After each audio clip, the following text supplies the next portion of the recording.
Good day to everyone. Today I would like to share how to convert Google Slides to PDF in your mobile phone. Let me show you how to do that.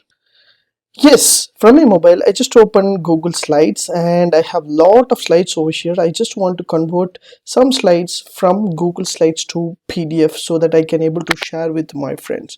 What I have to do here? So this is my Google Slides. So I just double click on that. I can edit whatever I want. I just want to export this one as a PDF. What I have to do here? On my right hand side, you will find an option called three dots option in your Google site. Just hit the button three dots and just go to share and export. Once you click a share and export, there will be a share, manage access, and save a copy, save as, like that will be there.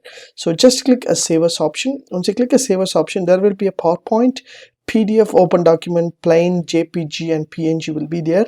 So just choose a PDF. So just click OK, means automatically my Google slide will be saved as a PDF. Simple and easiest trick. You can change your slides into PDF and you can share with your friends. As you see here, my PDF is ready, so I can able to share and I can able to download and I can able to get all kind of details from my PDF.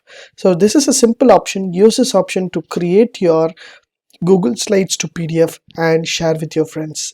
If you like these tips, please share with your friends and subscribe my HowXT channel. Thanks for watching, dear friends. Have a great and good day.